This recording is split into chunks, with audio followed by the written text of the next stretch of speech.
Alright, hey YouTube, so last year I had an outdoor wood furnace, forced air. You can watch the video on there. It's a DIY wood furnace. Well, today I'm doing a DIY outdoor wood boiler. Now, I bought a wood boiler, an outdoor one, from a gentleman in this area. We got it all hooked up and ready to go, and the firebox was actually too rusted out. It had a small leak I knew about. When we went to weld a plate on to seal that leak, we found a lot more holes. So, I did some searching. I had already gotten everything to do the boiler, have everything set up for a boiler. So what I did, I actually sold the outdoor furnace that I made last year to pay for the new boiler, which I got a great deal on it, because we all know I can't pay much money for things. I paid $400 for this outdoor wood boiler. Well, sometimes when you pay a little bit for something, it turns out to be more of a headache than it's worth. So anyway, I got this for $150. Had to go north for it, about 4-hour drive to go get it, but this is an actual indoor wood boiler, just like the other furnace was an indoor wood furnace. We're actually in my garage, and in my garage that I built since last time I was here. I'm going to do another video on that. How to build a garage for under $600. So basically what we got is, I took this indoor boiler, put it in my garage. I've got the pipe running out to outside. I'll get a shot of the outside where it's smoking. The nice part about this is it's pretty warm in here. It's not super warm, it's still chilly, but I can wear shorts and my flip-flops and not have to do anything. Come in here, I'm out of the rain. I keep my firewood right here, out of the rain. I got me a nice little propane torch so I can start my fires if I need to, if they go out or if I let them go out. But this boiler is great. We've been trying it out for the last 2 days. Got it hooked up, good, going good. Very nice boiler. It's by Kerr. Actually, they don't even make them anymore. This is a model T101. This, from what I've gathered, is from the late 70s, early 80s. Very good boiler. It's about 28 gallons.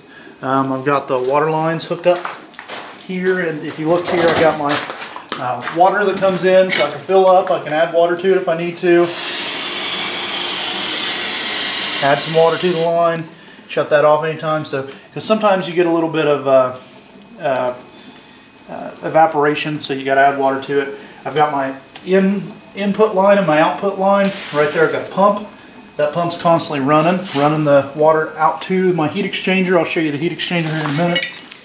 It's in my furnace room on the furnace, and basically it just boils the water and circulates it, and it's going great. Right now we're at about 100 degrees. The boiler is running there, and what we got here plugged in here is my hemostat, and it determines the temperature of the water, and once it gets below temperature, it'll kick on,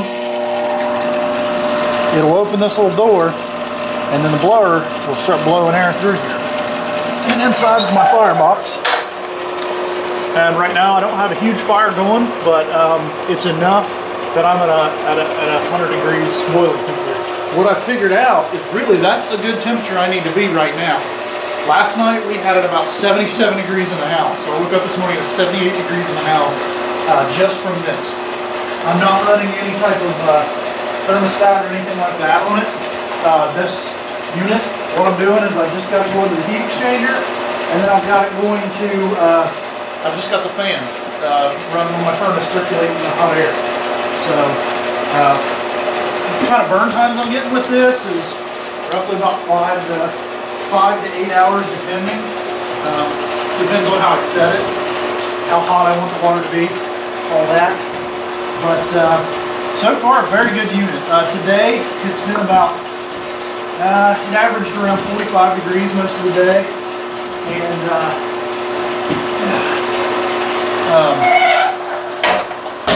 turn this off here. Averaged about 45 degrees all day today outside. Inside has been about 77. And at one point, I even put the fire out, and the temperature never dropped below 100 on my boiling water. So, really good system. Really love it. I can do a more in-depth video if you guys want. Go go over everything about it. If you guys are interested, just comment below, let me know. Definitely much better than the forced air heat. Real easy to do. I could have put this in a small building if I wanted, but I really like the fact that it's in my garage. I keep all my wood right here. I'm out of the elements. If I need to split my wood, I've got my splitter right here, so I can literally bring the tractor, open the door, dump the wood, sit here and split it and be warm, and then just be running the boiler. So anyway, I just want to show you guys that. I'll show you the heat exchanger here in a minute.